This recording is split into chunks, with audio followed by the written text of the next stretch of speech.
भएको थियो। हामीहरूले बिपीको विचारलाई बिर्सिया छैनौँ र हामीले जुन दिन बिपीको विचारलाई तिलन्जाली दिन्छौँ त्यो दिन नेपाली कांग्रेस समाप्त पनि हुन्छ भन्ने कुरा हामीले बुझ्नु जरुरी छ। बिपीले दिनुभएको विचार भनेको राष्ट्रियता, उहाँले गर्नुभएका व्याख्याहरू, प्रजातन्त्र र समाजवादका व्याख्याहरू जुन गर्नुभएको थियो त्यो आजको दिनमा कोरोना भाइरस लागिसकेपछिको दिनमा प्रजातान्त्रिक समाजवाद अब विश्वमै रहने भयो भन्ने कुरा झन् सान्दर्भिक भएर गएको छ। यो नेपालको लागि मात्रै होइन, अन्य देशहरूको लागि पनि प्रजातान्त्रिक समाजवाद अति नै महत्त्वपूर्ण कुरा भएर गएको छ, जसमा सामाजिक न्याय र तपाईको सामाजिक सुरक्षाका विषयहरूलाई हामीहरूले विचार गरेनौं, ध्यान दिएनौं भने अमेरिका जस्तो देश, त्यस्तो विकसित देश त तपाईको धराशायी होला जस्तो अवस्थामा छ। युरोपको त्यही हाल छ, हाम्रो छिमेकीहरूको त्यही हाल छ। हाम्रो पनि त्योभन्दा राम्रो छैन, हाम्रो पनि त्योभन्दा अझ खराबै छ। त्यस्तो अवस्थाबाट देश गुज्रिरहेको छ, विश्व नै गुज्रिरहेको अवस्थामा बिपीले जुन समाजवादका कुरा, सामाजिक न्यायका कुरा, सामाजिक सुरक्षाका कुराहरू गर्नुभएको थियो त्यसलाई अब झन् दृढ तरिकाले हामीहरू अगाडि बढाउनुपर्छ। नेपाली कांग्रेसको जिम्मेवारीमा त्यो अझ थपिएर गएको भन्ने मलाई लाग्छ। राष्ट्रियताको कुरा गर्दा कता कता हामी अल्मलिएको हौं कि भन्ने लाग्छ मलाई। केलाई राष्ट्रियता भन्ने के हो? बिपीले के भन्नुभएको थियो राष्ट्रियताको बारेमा? हामी विभिन्न जाति, धर्म, वर्ण, लिङ्गमा विभाजित छौँ, तर राष्ट्रको निम्ति एउटै सोच, एउटै विचार, एउटै भावना हुन सक्यो भने मात्रै राष्ट्रियता मजबुत हुन्छ र राष्ट्र बाँच्न सक्छ भनेर उहाँले भन्नुभयो। र त्यही भएर उहाँ राष्ट्रियता कमजोर छ भनिकिन भारतबाट नेपाल फर्किनु भएको, राष्ट्र मेलमिलापको नारा दिएर फर्किनु भएको तपाईहरु सम्झिनुहुन्छ। आदरणीय साथीहरू, त्यो बेला उहाँले भन्नुभयो राजा र मेरो घाँटी जोडिएको छ भनेर भन्नुभयो। त्यो राष्ट्रियतालाई लिएर उहाँले त्यो कुरालाई उठाउनु भएको थियो। राष्ट्रियताको सवालमा म राजासित छु, तर प्रजातन्त्रको सवालमा म जनतासित छु, राजासित हुन सक्दिनँ, किनभने राजाले त खोस्या छ प्रजातन्त्र भनेर। उहाँ राष्ट्र खतरामा छ, राष्ट्र कमजोर छ। त्यसकारण मलाई जतिसुकै मुद्दा लाग्यो भने पनि, फाँसीकै सजाय भयो भने पनि, मृत्युदण्ड दियो भने पनि म आफ्नै देशमा जान्छु भनेर उहाँले नेपाल फर्किनु भएको तपाईहरुलाई सम्झना होला। युवाहरूलाई सम्झना छैन भने उहाँले लेखेका पुस्तकहरू पढ्नुस् र बिपीले दिनुभएको बयान एकचोटि म तपाईहरु सबैलाई आग्रह गर्छु, एकचोटि तपाईहरु सबैजनाले त्यो बिपीले जेलमा बस्दाखेरि जुन बयान दिनुभएको थियो त्यो सबै नेपाली कांग्रेसका साथीहरूले पढ्न जरुरी छ। उहाँले कुनै परवाह गर्नुभएको थिएन, मलाई मृत्युदण्ड दिन्छन् कि मलाई फाँसी दिन्छन् कि भन्ने उहाँलाई परवाह थिएन। देश बाँच्यो भने हामी बाँच्छौँ भन्ने उहाँलाई थियो। त्यसकारण उहाँ नेपाल फर्किनु भएको। अहिले राष्ट्रियताको सवालमा हामीहरूले कालापानीको जुन इस्यु आयो, जुन मुद्दा आयो, त्यसमा हामी सबै राजनीतिक दल, नागरिक समाज, बौद्धिक समाज, सम्पूर्ण देशवासी 3 करोड नेपालीहरू एक ठाउँमा उभियौँ हामी। के को निम्ति भन्दा राष्ट्रियताको सवाल। तर त्यसको लगत्तै नागरिकताको इस्यु आयो, त्यो पनि त्यतिकै संवेदनशील हो। राष्ट्रियताको सवालमा, नागरिकताको सवालमा हामी चुक्यौं, गल्ती गर्यौं भने राष्ट्रियता कमजोर हुन जान्छ। नागरिकताको सवालमा हामीहरूले बताउन जरुरी छ। 2-3 कुरा हामीहरूले भन्नै पर्ने हुन्छ। तपाईहरु यो सरकारले जुन विधेयक लगेको थियो त्यो विधेयक तपाईको 6 महिना पछि अंगीकृतलाई अप्लाई गर्यो भने दिन सकिनेछ भनेर सरकारले लगेको थियो। तर संसदको राज्य व्यवस्था समितिले त्यसलाई 7 वर्ष गर्यो। सरकार नेकपाको राज्य व्यवस्था समितिमा नेकपाको प्रचण्ड बहुमत, सरकारले 6 महिनाको लागि भन्छ अनि नेकपाका सांसदहरू 7 वर्ष गर्छ। नेपाली कांग्रेसले 62-63 को आन्दोलनपछि जुन हामीहरूले अन्तरिम संविधान बनायो त्यही संविधानलाई टेकेर अगाडि जानुपर्छ भनेर हामीहरूले भन्यौं। आदरणीय साथीहरू, यसमा बुझ्न के जरुरी छ भने 26,70,000 मानिसहरूले 62-63 को आन्दोलनपछि नागरिकता पाएका रहेछन्। त्यो 26,70,000 मा 13 लाख हिमाल र पहाडमा पाएका रहेछन्, 12 लाख तराई मधेसमा पाएका रहेछन्। कसले पाए त भन्दा जसका आमा बुवा यो देशको नागरिक थिए, तिनीहरू वंशजको हिसाबले छुट्या थियो, तिनीहरूले पाए। अब 1,70,000 चाहिने तपाईको विभिन्न जिल्लामा अंगीकृत नागरिक भनौं या सरकार यो मन्त्री परिषदको निर्णयले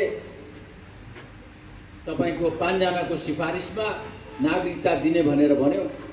यहाँ पनि दिनुभयो होला, तपाईहरुले सुनसरीमा मोरङमा हामीले दियौं होला, देशभरि भयो।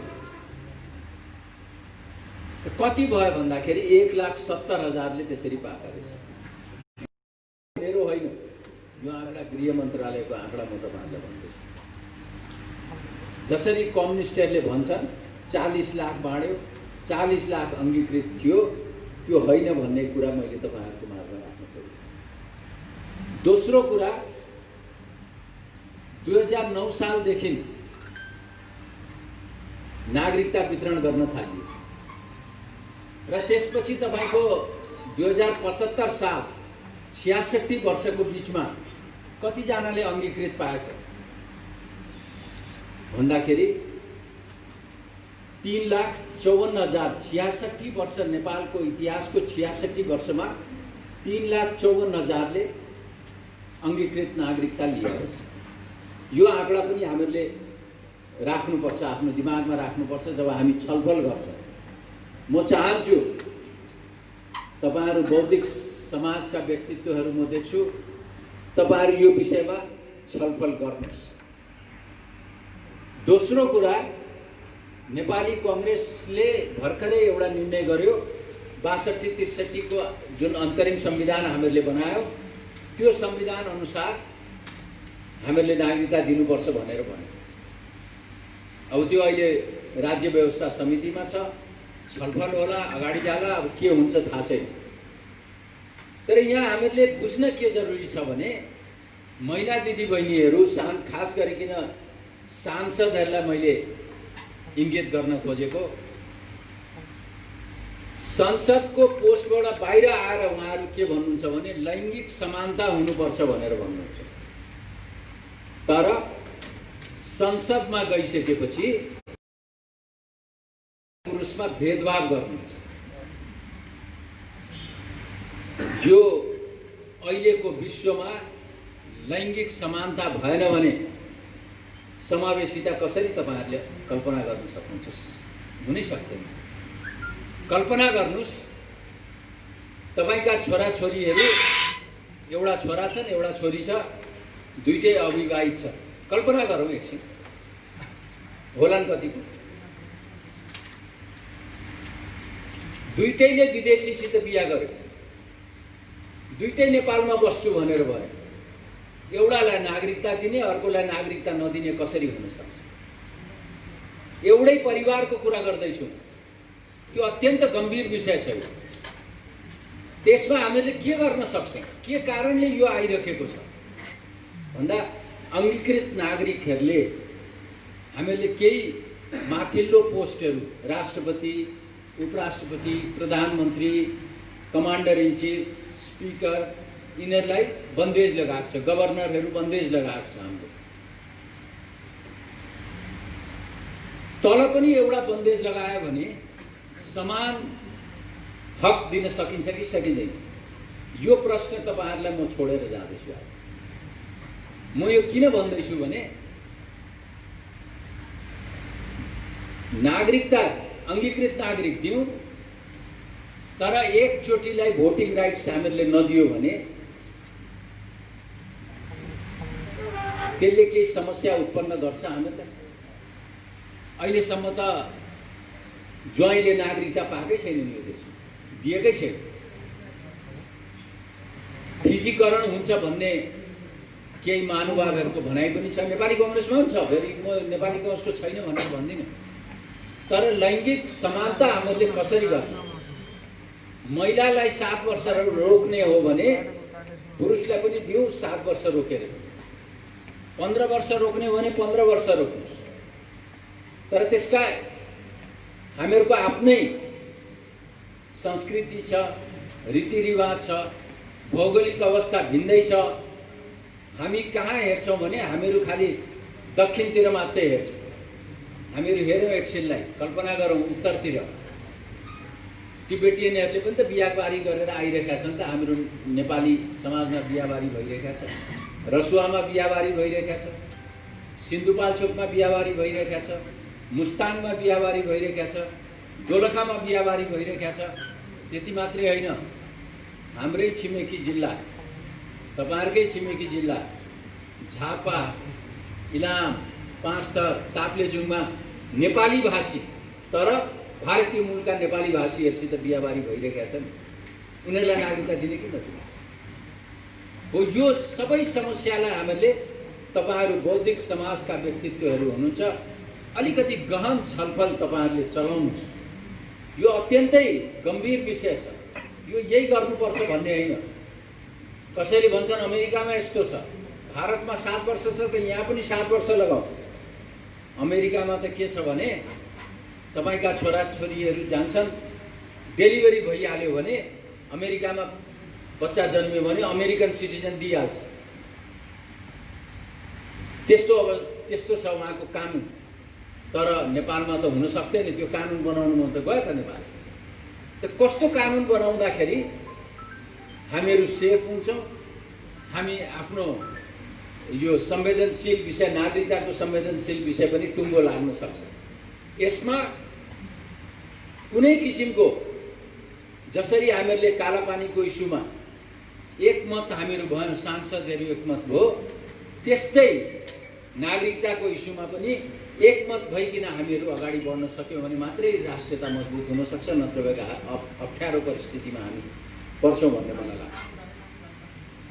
आदरणीय साथीहरू, बीपी कोइरालाले प्रजातन्त्र भन्नुस्, अब आजकल हामी लोकतन्त्र भन्ने अभ्यास गरिरहेका छौँ। प्रजातन्त्र बिनाको राष्ट्रियता सम्भव छैन भनेर भन्नुभयो। राष्ट्रियता र प्रजातन्त्रलाई सँगसँगै हिँडाउन सक्नुपर्छ भनेर भन्नुभयो। त तपाईँ हामीहरूको काँधमा, नेपाली कांग्रेसको काँधमा दुईटा जिम्मेवारी सँगसँगै आएको छ।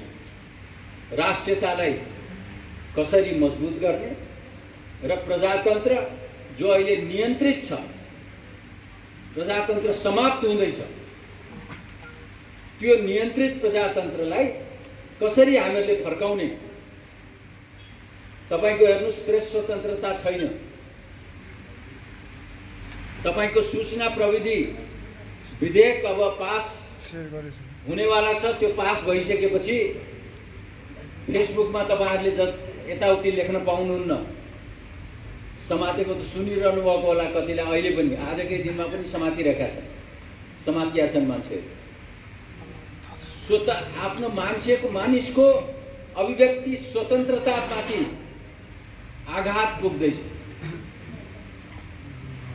त्यति मात्रै होइन, सम्पत्ति शुद्धिकरण, राष्ट्रिय अनुसन्धान विभाग, तपाईको राष्ट्रिय यो राजस्व अनुसन्धान विभाग, यो सबै प्रधानमन्त्रीको मातहतमा ल्याइसकेको छ। अख्तियार दुरुपयोग अनुसन्धान आयोग जो संवैधानिक आयोग हो त्यो पङ्गु भइसक्यो। प्रधानमन्त्रीजीले जे भन्नुहुन्छ त्यो बाहेक अर्को कुरा हुँदैन। तपाईको मानव अधिकार आयोग, अब तपाईको यो एटर्नी जनरललाई के भन्छ, महान्यायाधिवक्ताको कार्यालयको एउटा विभागको रूपमा यो मानव अधिकार आयोग हुन थालेको छ। लोकसेवा आयोग त्यही अवस्था छ। निर्वाचन आयोगको हेर्न बाँकी छ के हुन्छ भनेर अहिलेसम्म भन्न, किन निर्वाचन भएको छैन त्यसकारण भन्न सक्ने अवस्था छैन। त्यति मात्रै होइन, अब जनताको न्यायपालिकामाथि पनि भरोसा हट्न थालेको कुरा भर्खरका केही निर्णयहरू तपाईहरुले हेर्नुभयो भने देख्नुहुन्छ, बुझ्नुहुन्छ। तपाईहरु सरकार वास्तवमा मलाई सोध्नुहुन्छ भने सरकार असफल भइसकेको छ। एकातिर नियन्त्रित लोकतन्त्र छ र यो नियन्त्रित लोकतन्त्र अहिलेको सरकार कम्युनिस्ट सरकार हो भन्ने कुरा बुझौँ हामी। जतिसुकै उनीहरूले जनताको बहुदलीय जनवाद भनुन्, त्यसमा विश्वास नगर्नुस्। उनीहरूको क्रियाकलाप हेर्नुस्। राजाले जहिले जहिले प्रजातन्त्र खोसे नेपाली कांग्रेसले फर्कायो, तर कम्युनिस्टसित ले लगेको प्रजातन्त्र लोकतन्त्र विश्वमा खोज्न अत्यन्त गाह्रो छ। विश्वको इतिहासले देखाएको छ, हुँदैन। क्युबा हेर्नुस्, रुस हेर्नुस्, एकचोटि खोस्या थियो फेरि आइसक्यो। त्यो कम्युनिज्म जस्तै भइसक्यो त्यहाँ। विश्वको कुनै पनि कम्युनिस्ट मुलुक लोकतन्त्रवादी हुँदैन। त्यही सिखो अहिलेको सरकारले गरिरहेको छ भन्ने कुरा सी जिनपिङको विचारधारा र कम्युनिस्ट पार्टीहरू कसरी चीनमा सञ्चालन भइरहेको छ, तिमीहरूले के गर्नुपर्छ र सरकार हामी कसरी सञ्चालन गरिरहेका छौँ चीनमा, तिमीहरूले यहाँ पनि त्यसरी चलाऊ भनिकिन कम्युनिस्ट पार्टी, चाइनाको कम्युनिस्ट पार्टीले शिक्षा दिइरहेको छ। कसलाई? नेकपाका नेताहरूलाई शिक्षा दिइरहेको छ। यो दुर्भाग्य हो नेपालको निम्ति। संविधानलाई कुठाराघात गरिरहेका छन् यिनीहरूले। जबसम्म कम्युनिस्टहरूलाई हामीहरूले परास्त गर्न सक्दैनौँ, हामीहरू अब चयनले बस्न सक्दैनौँ र बस्दैनौँ पनि। यो तपाईहरु ढुक्क हुनुहोस्। कसले के गर्यो भनेर नहेर्नुहोस्। अब कम्युनिस्टहरूलाई हामीहरूले यो देशबाट, यो सरकारबाट जबसम्म समाप्त गर्दैनौँ, हटाउँदैनौँ, तबसम्म हामीहरू चयनले बस्दैनौँ। म त चयनले बस्दिनँ। मलाई विश्वास छ तपाईहरु पनि चयनले बस्नुहुन्न भन्ने विश्वास लिएको छु। आदरणीय साथीहरू, समाजवादको कुरा गर्दाखेरि सामाजिक सुरक्षा र सामाजिक न्यायलाई हामीहरूले ध्यान दियौँ। अहिले कोरोनाको कहरबाट नेपाल अछुतो छैन। नेपालमा पनि कस्तो अवस्था हुन्छ भोलिको दिन हामी भन्न सक्ने अवस्था छैन। हामीहरूको अर्थतन्त्र जर्जर अवस्थामा पुगेको छ।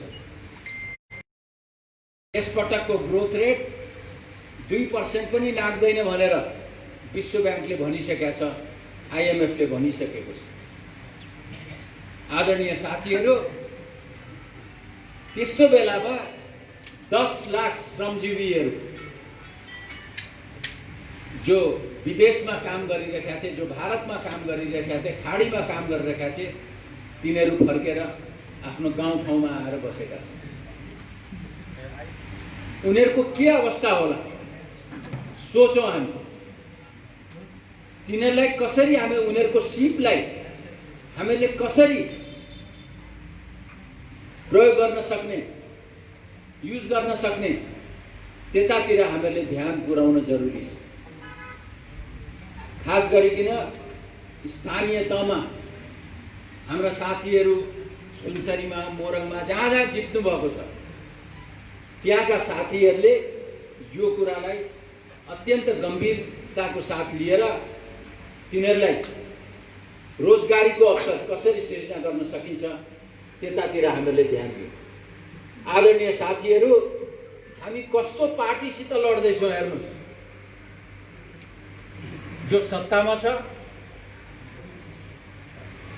जसले भ्रष्टाचार गरिकन अकुत सम्पत्तिहरू कमाएर बसेका छन्, जो सङ्गठित छन् र जो निर्दयी पनि छ, मार्न पनि तिनीहरू पछि पर्दैन, त्यस्तो पार्टीसित हामी लड्नु परेको छ। सरकार वास्तवमा मलाई सोध्नुहुन्छ भने असफल भइसक्यो।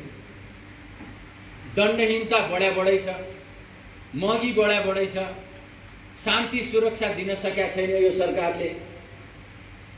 त्यति मात्रै होइन, पारदर्शिता छैन, भ्रष्टाचार बढाइ छ, जनउत्तरदायी छैन, तपाईको जवाबदेहिता छैन, जे गरे पनि हुन्छ भन्ने यो सरकारलाई लागिरहेको छ। त्यसकारण यो सरकार असफल भइसकेको छ।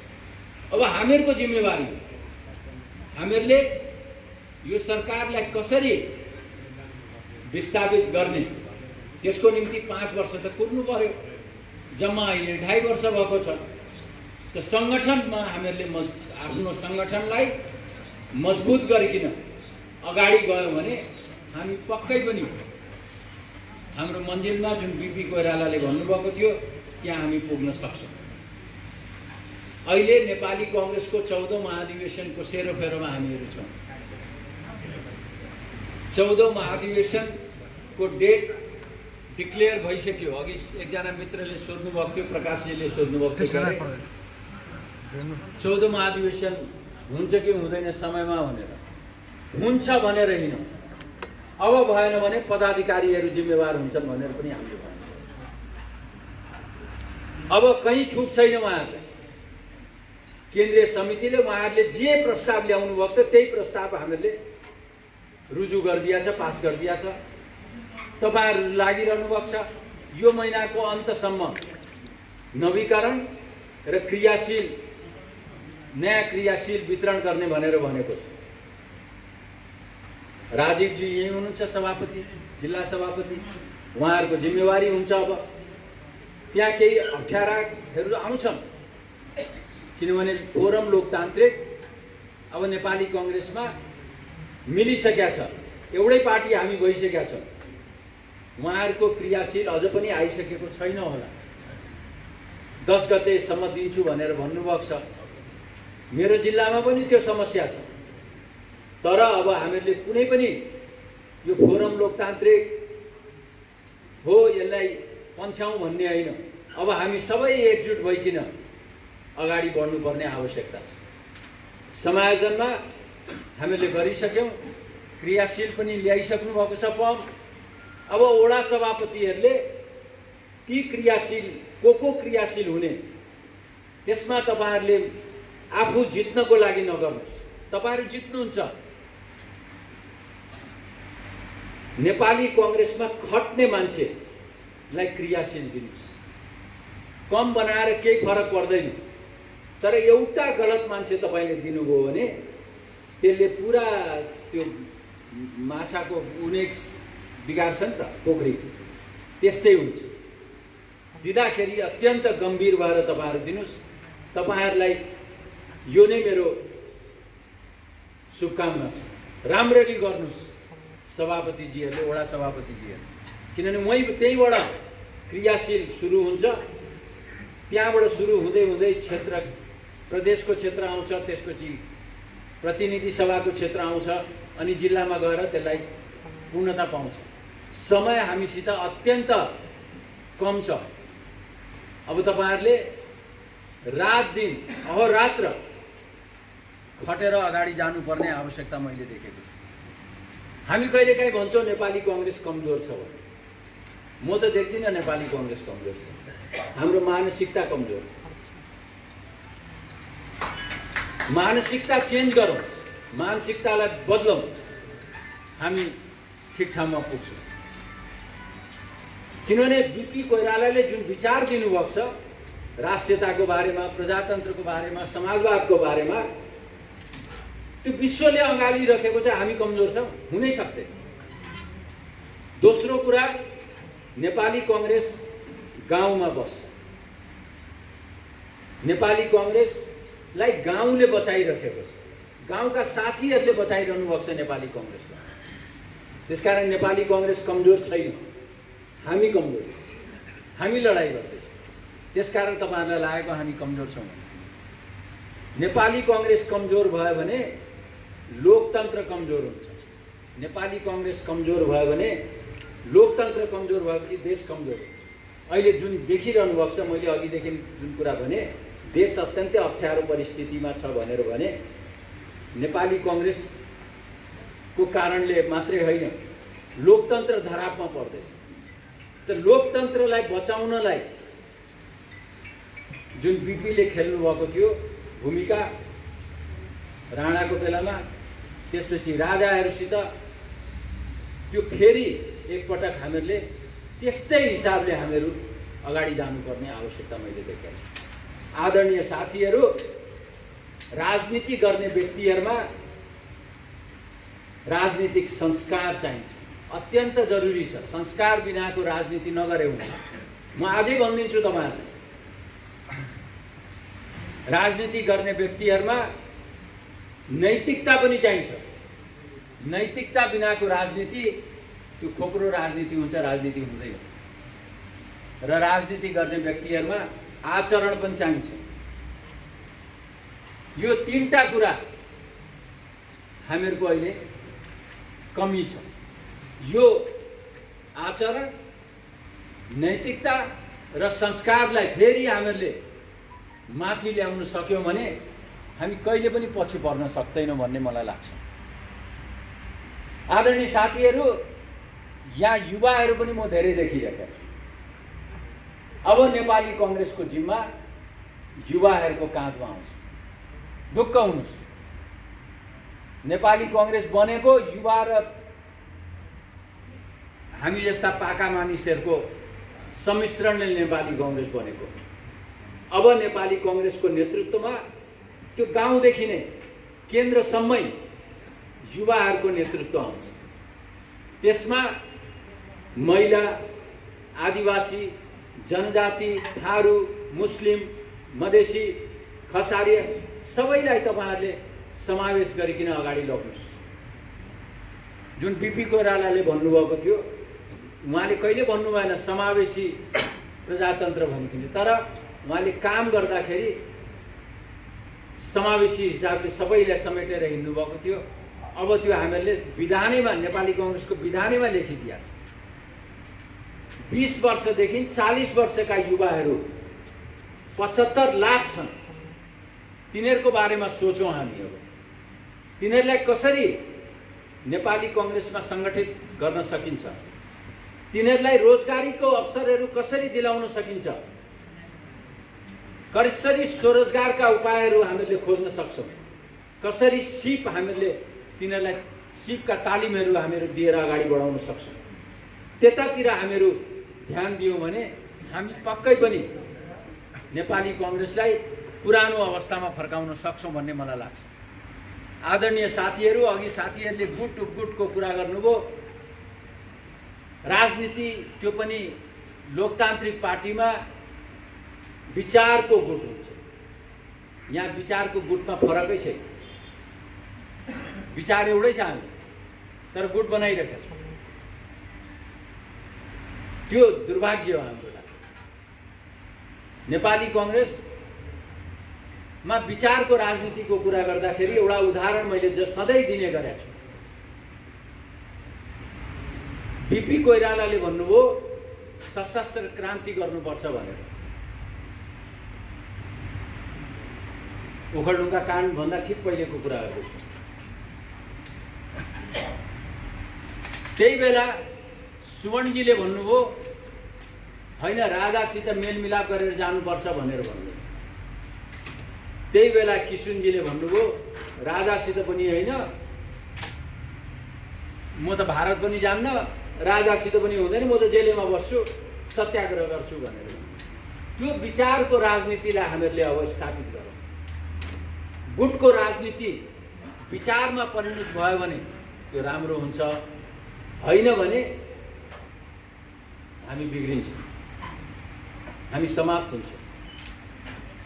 आदरणीय साथीहरू, प्रतिस्पर्धा अधिवेशन हुन्छ, अधिवेशनमा प्रतिस्पर्धा स्वाभाविक हो, त्यसलाई अन्यथा हामीहरूले लिन हुँदैन। तर अहिले नेपाली कांग्रेसको विधानले यति धेरै ठाउँहरू दिएको छ, सबैजना सुनसरीका सबै व्यक्ति कहीँ न कहीँ अटाउनुहुन्छ, मोरङका सबै मानिस अटाउनुहुन्छ, कहीँ न कहीँ। प्रदेशमा छ, प्रदेशको क भयो, प्रदेशको ख भयो, त्यसपछि तपाईँको महाधिवेशन भयो, 17 जना प्रदेश, एउटा प्रदेशमा 17 जना महाधिवेशन प्रतिनिधि छ, त्यसपछि 17, 17, 34 भयो, त्यसपछि माथि गयो भने 25 वटा छ, 34 र 25 त कति भयो 59। महासमिति महाधिवेशन प्रतिनिधि 59 जना हुने। कल्पना गर्नुहोस् त, तपाईँहरूसित हुन्छ त्यति मान्छे? अस्तिसम्मको विधानले त अहिले त दिया छन्। त्यसरी हेर्नु हो भने धेरै ठाउँहरू हामीसित छ, तर प्रतिस्पर्धा हुन्छ, त्यसलाई अन्यथा नलिनुहोस्। तर मेरो चिन्ता कहाँ छ भने प्रतिस्पर्धामा हार्ने या जित्ने, जितेकोले पनि दम्ब देखाउन हुँदैन, हारेकोले गम गरेर बस्ने काम छैन।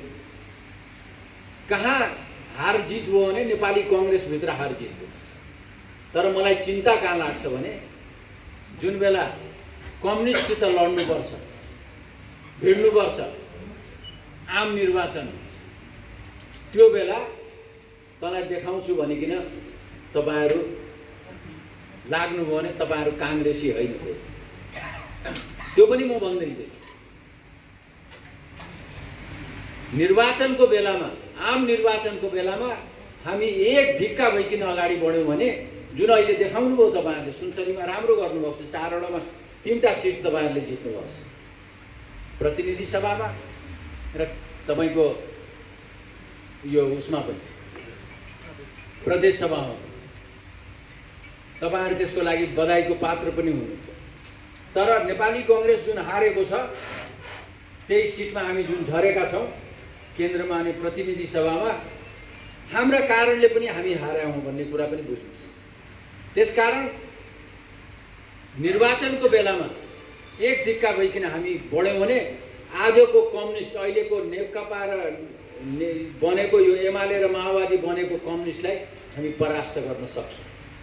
म त्यसमा विश्वस्त छु, किनभने हामीहरूको विचार सधैँ अमर छ। आदरणीय साथीहरू, व्यक्तिवादी चरित्र हामीमा हावी हुँदैछ। नेपाली कांग्रेसका साथीहरू, त्यसलाई त्याग्नुहोस्। बीपीलाई सम्झिने हो भने, बीपी कोइरालालाई सम्झिने हो भने व्यक्तिवादी चरित्र त्यागौँ, स्वार्थीपन त्यागौँ, जातीयता र साम्प्रदायिकतामा नरमौँ र कसैको इसारामा नहिँड्नुहोस्। जुन गुटको कुरा गर्नुभयो त्यो गुट आफै भन्नुहुन्छ, त्यो त जननायक बीपी कोइरालाले भन्नुभयो। तिमीलाई दुविधा भयो भने एक मुट्ठी माटो ल्याऊ, त्यो समाजले के भन्छ, त्यो समाज तिमी जे काम गर्दैछौ त्यो समाजको निम्ति राम्रो छ कि छैन भनेर सोच, आफै निर्णय गर्न सक्नुहुन्छ। माथि सोधिरहनु पर्दैन। माथि सोद्धा सोद्धा हाम्रो नेताले कहाँ सोध्ने त्यो सोध्नुहोस् त, मैले त सोधुँला माथि, तर हाम्रो जुन सर्वोच्च नेता हुन्छ उहाँले कहाँ सोध्नु। त्यसकारण कसैको इसारामा नसोध्नु। अन्तमा सत्यको विजय हुन्छ। सत्यको बाटो अत्यन्त कठिन पनि हुन्छ, तर म त सत्यको बाटोमा हिँड्दैछु। मेरो विनम्र आग्रह छ तपाईहरु पनि सत्यको बाटोमा हिँड्नुस् भन्दै म बिदा लिन्छु। धन्यवाद। धन्यवाद केन्द्रीय सदस्य डाक्टर शेखर कोइराला।